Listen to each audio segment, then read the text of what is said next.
Исәнмесез, мөхтәрәм тыңлаучылар, бүген 2025 елның 16 октябрь пәнҗешәмбе көне Әнкарада 13 сәгать. Сез турыдан-тур эфирда Төркия Аваз радиосының татар телендәге тапшыруларын тыңлыйсыз. Тапшыруларыбызның кабатлавын Казан вакыты белән сәгать кичке 8 яртыда интернет һәм иярчен аша Вест радио каналыннан тыңлый аласыз. Тапшыруыбызның бүгенге чыгарылышында соңгы хәбәрләрдән соң Төркиянең тышкы сәясәте программасын һәм татарларның Төркиягә мөхаҗирлеге язмасын тәкъдим итәрбез.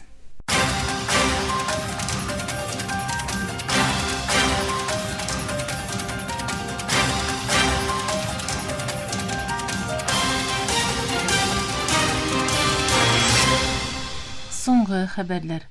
Төркия һәм Индонезия Әнкара форумында стратегик бәйләнешләрне тирәнәйтә. Ике ил дипломатик мөнәсәбәтләр корылуының 75 еллыгында партнерлыкны үстерүне максат итә.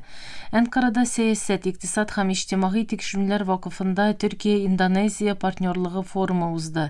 Форумда ике яклы мөнәсәбәтләр һәм региональ мәсьәләләр каралды. Төркия һәм Индонезия арасындагы дипломатик мөнәсәбәтләрнең 75 еллыгы уңаеннан оештырылган форум ике утырыштан торды һәм һәр илдән дипломатлар, укытучы, галимнәр, бюрократлар катнашында чынга ашты. Төркиянең сәүдә министры урынбасары Мустафа Тузчу ачылышта ясаган чыгышында партнерлык форумының ике ил арасындагы үсеп килүче мөнәсәбәтләрдә яңа борылыш ноктасы булачагын ачыклады. Тузчу глобаль икътисадтагы тирән үзгәрешләргә карамастан ике илнең дә Г20 әгъзасы буларак көчле теләктәшлек күрсәтүен һәм үсеш күләмнәрен саклап кала алуына басым ясады. Мустафа Тузчу Көньяк-Көнчыгыш Азия Халыклар берлегенең иң зур икътисады булган Индонезиянең региональ үзәк булу юлында адым ясавын һәм дөнья күләм кыйммәт чылбырларына керүен белдерде. Индонезиянең Истанбулдагы бош консулы 2050 елга кадәр яшел энергия, санлы үзгәреш һәм автоматизацияның артучы әһәмиятенә игътибарны җәлеп итеп, саклану хезмәттәшлегенең Төркия-Индонезия мөнәсәбәтләрендә мөһим тармак булачагын ассызыклады. Ике яклы һәм тармак мөнәсәбәтләре исемле төштән соңгы утырышта Төркия Тышкы эшләр министрлыгының ике яклы сәяси эшләр гомуми мөдир вәкиле Коркут Гүнгән, Synergy Policies-ның башкарма мөдире Динна Праптора Харджа һәм Индонезиядагы саклану университетыннан профессор Анак Агунг Баню Первита белән күреште. Гүнгән чыгышында Төркия һәм Индонезияны Г20 һәм Ислам хезмәттәшлек оешмасы кебек күп яклы платформаларда хезмәттәшлек башкаручы ике дус стратегик партнер дип атады. Төркиянең Авропа җитәкчелегендәге саклану инициативаларында, шул исәптән Авропа иминлек гамәл программасында катнашуы глобаль һәм төбәк иминлеге өчен мөһим дип белдерде Төркиянең саклану министры Яшар Гүләр. Гүләр Брюссельдә НАТО саклану министрлары җыелышы һәм Украина саклану контакт төркеме саммитыннан соң Төркиянең НАТО арту буенча беренче 5 ил арасында булуын һәм NATOның саклану стратегиясенә туры килүен билгеләп үтте. Төркия саклану министры шулай ук Әнкараның үз кораллы көчләрен заманча системалар белән модернизацияләү һәм NATOның 5% саклану инвестиция максатына ирешү теләген раслады. Без Украинага ике яклы һәм НАТО дәрәҗәсендә керткән өлешебезне, шулай ук утны туктату һәм тынычлыкка юнәлдерелгән дипломатик тырышлыкларны яклавыбызны ассызыкладык диелә белдерүдә. Саклану министры Гүләр Газидәге хәзерге утны туктату килешүеннән канәгать булуын белдерде һәм моны ике дәүләтле гадел чишелешкә юл дип атады. Ул килешүнең тулысынча үтәлүен таләп итте һәм гуманитар ярдәмнең өзлексез булу кирәклегенә басым ясады. Төркиянең ярдәм күрсәтүне дәвам итәчәген вәгъдә итте.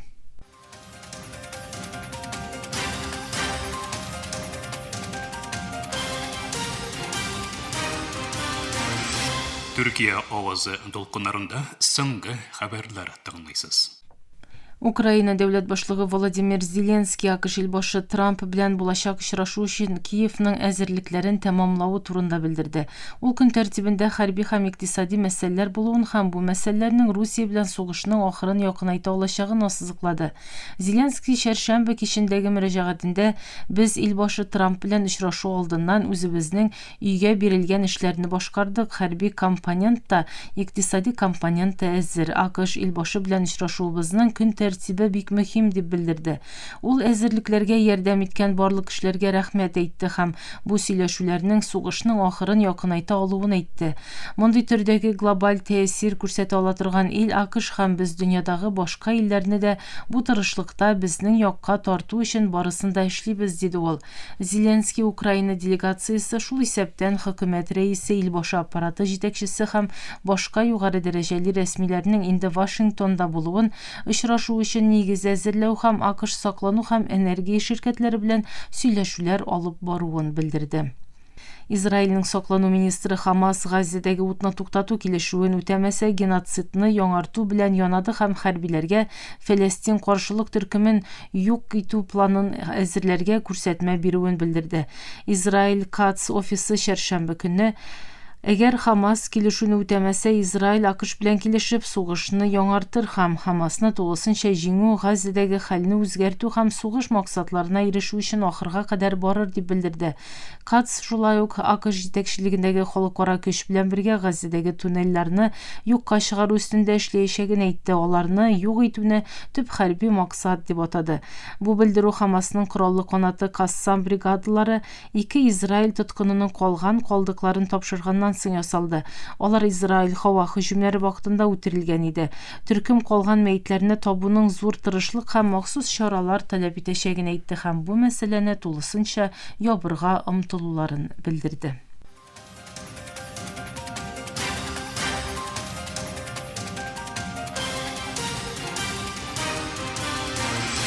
Төркия авазы долкыннарында соңгы хәбәрләр тыңлыйсыз. Пакистан белән Әфганистан арасында 48 сәгатьлек ут туктау дәвам итә. Яңа бәрелешләр турында хәбәрләр юк. Бу килешү Пакистан хәрбиләре белән Әфган Талибаны сугышчылары арасында шик буендагы бәрелешләрдә дистәләгән гаскәри һәм тыныч халык үлгәннән соң тәэмин ителде. Карар Әфганистан вакытлы хөкүмәтенең югары дәрәҗәле дипломаты Амир Хан Муттаки Һиндстанга 6 көнлек сәфәрен тәмамлаганнан соң кабул ителде. Әлеге килешү Исламабад җитәкчелегенең Кабулдан көч куллануны туктату таләбеннән соң башлатылды. Пакистанның тышкы эшләр министрлыгы бу вакыт эчендә чишелеш табарга тырышачакларын ачыклады. Әфганистан вакытлы хөкүмәте исә үз гаскәрләренә килешүне бозмыйча үтәргә боерды, ләкин килешү бозылган очракта җавапның кайтарылачагын җиткерде. Пакистан саклану министры Хаважа Мөхәммәд Асиф килешүнең озын вакытка сузылачагына шик белдерде һәм Һиндстанның Әфганистан Талибанын яклавын әйтте. Талибан утны туктатудан алда Пакистан чигендә оештырган һөҗүмнәр Исламабад җитәкчелегенең кырыс реакциясына китерде. Пакистан Әфганистанны үз җирләрендә террорчыларга урын бирүдә гаепли. Әфганистан исә Һиндстан белән бергә ясаган белдерүендә Кашмирның Һиндстанның берилеше булуын җиткерде. Әфганистан Талибанын чик буендагы иминлек бүлекчәләренә һөҗүм итүдә гаепләгән Пакистан армиясе бу һөҗүмнәрдә якынча 20 Талибан сугышчысының үтерелүен әйтте. Әфганистан Талибаны исә Спин Балдаг янындагы бәрелешләрдә гражданлыларның үлүен ачыклады. Пакистан Әфганистанның Кандахар вилаятендә һәм Кабулда Әфганистан Талибаны һәм Хаварич төркеменә бәйле сыйыныр урыннарга һөҗүм итүен белдерде. Пентагон журналистлары яңа чикләүләргә каршы чыкканга күрә махсус таныклыкларын тапшырырга мәҗбүр калды. Бүген АКШ саклану министрлыгы илнең иң зур медиа оешмаларында эшләүче Пентагон журналистларының таныклыкларын тартып алды дип белдерде Пентагон матбугат җәмгыяте үз белдерүендә. Яңа кагыйдәләрне кабул итмәгән журналистларга Пентагон бинасын сәгать кичке 5-кә кадәр бушатырга кушылган. Медиа оешмалары бу сәясәтнең беренче төзәтмә хокукларын бузуын әйтә. The New York Times, The Washington Post һәм CNN кебек зур медиа оешмалары яңа кагыйдәләрне имзалаудан баш тарткан. Бу кагыйдәләр журналистларны рөхсәтсез мәгълүмат алудан яки кулланудан тыя. Бу карар журналистларны милли иминлек турында хәбәр итү өчен җаваплылыкка тарту һәм имзалаучыларны җинаять эшләренә тарту янавы аркасында кабул ителде дип белдерде җәмгыять. Җәмгыять әгъзалары Америка Кушма Штатлары хәрби көчләре турында хәбәр әзерләүләрен дәвам итәчәкләрен белдерде. Тик шуны онытмагыз, 2025 елның 15 октябре матбугат иреге өчен кара көн булып тарихка кирип кала дип өстәде алар. Мөхтәрәм тыңлаучылар, сез Төркия авазы радиосында соңгы хәбәрләр тыңладыгыз.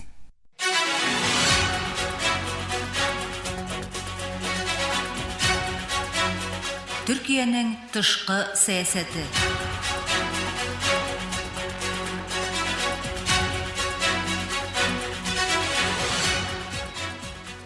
Төркиянең тышкы сәясәте тапшыру тезмәбезнең бу бүлемендә халыкара мөнәсәбәтләр белгече Җәмил Дуач Ипәкнең тарихи Хиҗаз тимер юлы торгызыла исемле язмасын тәкъдим итәбез.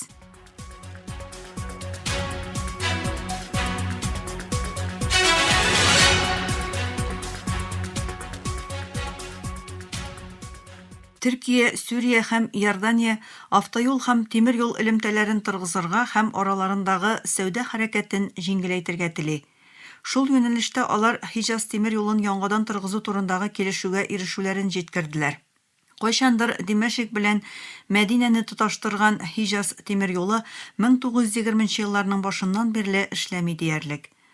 19 гасырның азагында Левант төбәге төрек императорлыгы карамагында иде. Султан Абдулхамид II хаҗ сәфәрен кыскарту һәм Истанбулны Мәккә белән Мәдинә кебек изге шәһәрләргә тимер юл аша тоташтыру максатында Хиҗаз тимер юлы проектын башлап җибәрде. Ул чакта Дия кәрваннары белән сәяхәт якынча 40 көн дәвам итә иде. 1909 елга кадәр Димәшктән Мәдинәгә кадәр сузылган якынча 1300 километр озынлыгындагы Хиҗаз тимер юлы тәмамланды. Шулай итеп, сәфәр вакыты бары тик 5 көнгә калды. Сүрияне Истанбул белән тоташтырачак дип планлаштырылган юл исә императорлыкның чыганакларын юкка чыгарган беренче Бөтендөнья сугышы башлану сәбәпле беркайчанда тормышка ашмады. 1916 елдагы Бөек Гарәп гыйсьяны вакытында гарәп гыйсьянчылар Төркия белән Хиҗаз арасындагы төрек гаскәрләренең тәэмин итү линияларын өзү өчен Хиҗаз тимер юлына берничә тапкыр һөҗүм ясый. Бу исә зур зыян китереп, юлның күп өлешләренең мәңгегә хезмәттән чыгуына сәбәп була. Проект 3 елгә һәм Сугуд Гарәбстанына зур файда китерә алган, төбәктә яңа транспорт коридорлары булдырылган инициатива. 11 сентябрьдә Сүрия, Иордания һәм Төркия транспорт министрлыклары вәкилләре Амманда әзерлек техник җыелышы үткәрде. Министрлар дәрәҗәсендәге очрашу өчен нигез салган бу җыелыш 3 ил арасында сәүдәне җиңеләйтү һәм транспорт элемтәләрен үстерү максатында киң күләмле тәкъдимнәр белән тәмамланды. Иң игътибарга лаек тәкъдимнәрдән берсе Хиҗаз тимер юлын яңадан эшләтә башлау иде.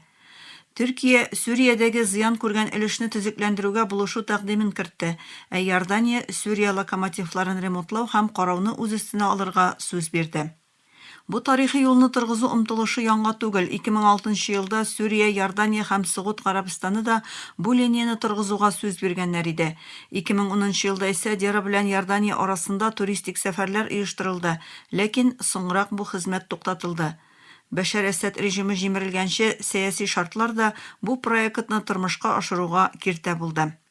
Проектның иң зур киртәләреннән берсе Хиҗаз тимер юлы белән Сүриядәге башка тимер юл шелтәре арасындагы озынлык һәм техник аермалар.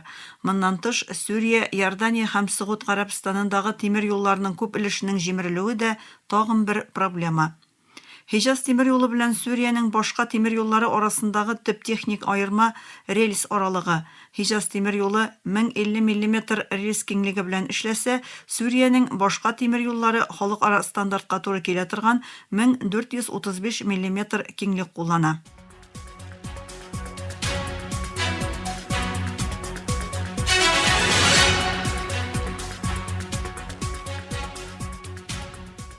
Проектның әһәмияте Фарсы култыгы илләре белән Төркияне тоташтыруда гына түгел, Акаба порташы Кызыл диңгез белән Левант төбәге арасында, аннан Төркия һәм Европага сузылган мөһим сәүдә коридорын ачу белән дә бәйле. Бу маршрут товарларны тизрәк, ышанычлырак һәм арзанрак ташуны тәэмин итә ала һәм Сүрияне төбәк икътисадлары арасында бәйләнеш ноктасына әйләндереп, аның икътисадына уңай йогынты ясый ала. Хиҗаз тимер юлын торгызу аның практик файдасы аркасында барлык төбәк өчен бик мөһим. Бу инициатива Фарсы култыгы илләре белән Европа арасында Иордания, Сүрия һәм Төркия аша туры сәүдә элемтәләре булдырыр иде. Төркиянең Хиҗаз тимер юлын яңадан эшләтеп җибәрү инициативасы Әнкараның Гыйрак һәм Азәрбайҗан белән тимер юл элемтәләре урнаштыру тырышлыклары белән туры килә. Һәм тагын да киңрәк максат буларак Төркиянең Европаның көнчыгышка чыгу өчен иң нәтиҗәле капка позициясын ныгыта. Мөхтәрәм тыңлаучылар, сез Төркиянең тышкы сәясәте тапшыру тезмәбезнең бүгенге чыгарылышында халыкара мөнәсәбәтләр белгече Җәмил Дуач Ипәкнең тарихи Хиҗаз тимер юлы торгызыла исемле язмасын тыңладыгыз. Киләсе тапшыруда күрешкәнгә кадәр исән, имин булыгыз.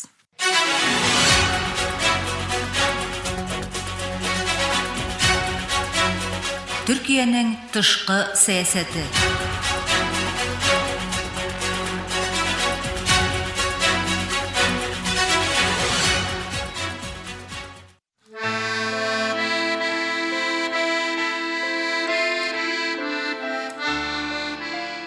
Татарлардың Төркиягә мөхаҗирлеге.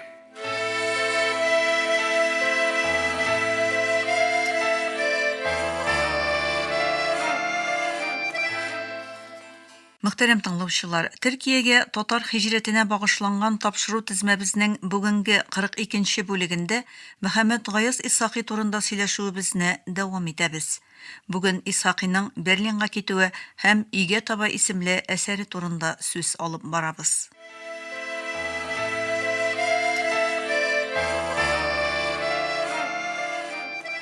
Үткән язмада әйтеп үтелгәнчә, Исхакый Франциядә бераз торып ала. Анда иммиграциядагы беренче әсәре Дулкын эшендән яза. 1922 елда исә ул Германияга, төгәлрәге аның башкаласы Берлин шәһәренә китә. Берлинда ул үзенең язучылык һөнәренә дәвам итә. Килү белән Игә таба исемле әсәрен яза. Ләкин бу әсәрнең дә язмышы Дулкын эшендә әсәре кебек үк озак еллар басылуны көтеп, язучы китапханәсендә саклана. Әсәр 1938 елның август айында Милли юл нәшриятында басылып чыга. Монда шуны да әйтеп китү кирәк. Ул елларда Берлинда гарәп хәрефле матбага була. Моңа үрнәк буларак танылган дин галиме Муса Бигинең Ислам милләтләренә исемле әсәрен китерергә мөмкин. Бигинең бу әсәре 1923 елда Берлинда басыла. Үзе бу вакытта СССРда булган Муса хәзрәт бу китап аркасында кулга алынып, төрмәдә дә утырып чыга.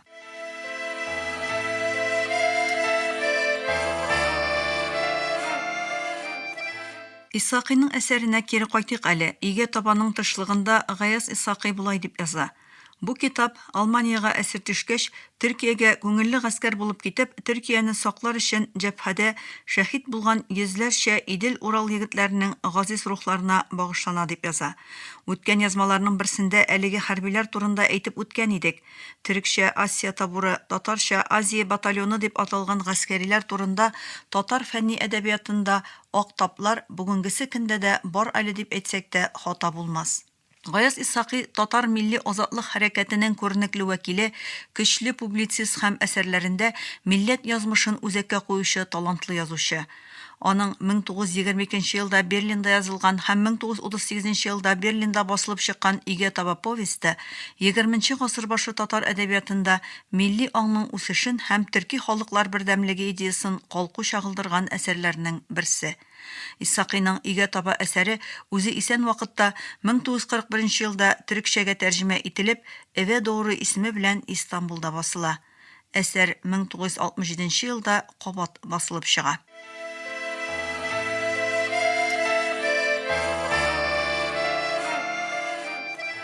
Әсәр сюжетына килгәндә ул Рәсәй империясы армиясында хезмәт иткән татар полковнигы Тимергалиев дигән герой турында. Тимергалиев башта хәрби карьера, дан шөһрәт белән мауга, империя мәнфәгатьләрен яклаучы офицер буларак күрсәтелә. Әмма Кавказ фронтындагы вакыйгалар, мөселман һәм төрки халыкларының һәлакәте, мәчетләрнең җимерелүе, татар авылларының юкка чыгуы аның күзен ача. Ул үз халкына каршы сугышканын аңлый һәм бу хәлдә үзенең гаебен таный. Тимергалиевның күңелендә милли уяну башлана. Аның бу процессында Фәридә исемле милли җанлы образ зур роль уйный. Ул Тимергалиевне гади солдатлар белән очраштыра, халыкның хәлен күрсәтә. Җыр, музыка, сәхнә әсәрләре аша татар дөньясына, милли тамырларга юл ачыла. Нәтиҗәдә герой империя армиясын ташлап төрек ягына чыга. Бу адым аны физик яктан гына түгел, рухи яктан да Игә таба кайтара. Повестның символик исеме дә күпне аңлата. Игә таба ул географик юнәлеш кенә түгел, ә милли үз аңга, халкынга, туган халкын мәнфәгатьләренә кайту символы. Гаяз Исхакый бу әсәрендә милли уяну, вөҗдан иреге, милли хакыйкать өчен көрәш идеяларын калку итеп куя. Нәтиҗә итеп, Иге таба повесте ул милли аңны уяту, татар халкының үткәнен һәм киләчәген уйларга үтәрүче көчле әсәр. Бүгенге шартларда да төрки бердәмлек, милли үз аң, рухи бәйсезлек мәсьәләләре актуаль булып кара. Исхакый әсәре шунысы белән кадерле, ул бу сорауларга әдәби телдә тирән җавап бирә.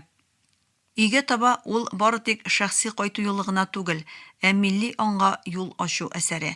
Исхакый милли үзаңның барлыкка килүен шәхси трагедия, рухи борылышлар аша тасвирлый. Повесть бүген дә актуаль яңгырый.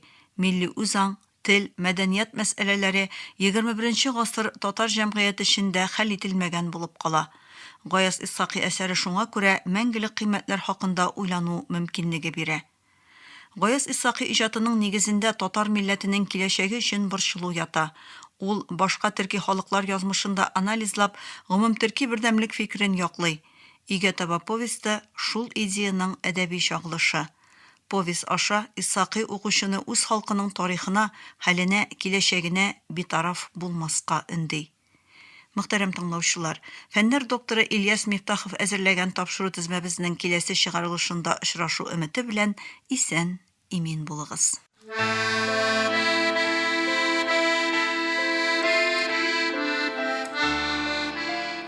Татарлардың Төркиягә мөхаҗирлеге.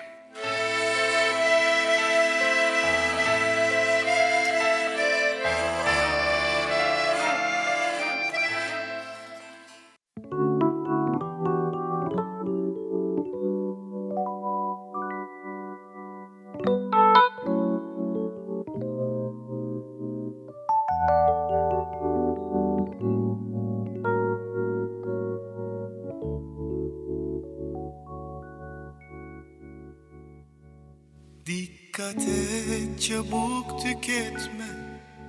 Belli et ama söyleme. Dile çabuk dolanıyor o sihirli kelime. Kalbine zorla öğretemezsin yabancı iki kelime. Yalnızları oynarsın hatalı bir sözde. Kalbine zorla öğretemezsin yabancı iki kelime. Yalnızları oynarsın hatalı bir sözde.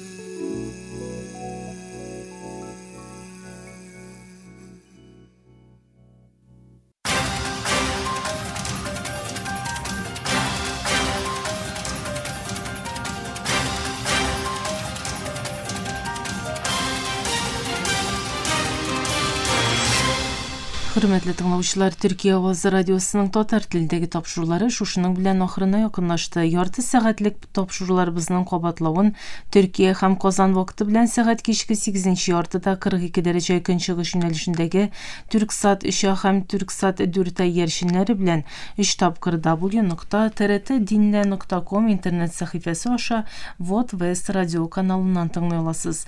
Әлегә без сезнең белән сау булышабыз. Эфирда киләсе очрашуга кадәр.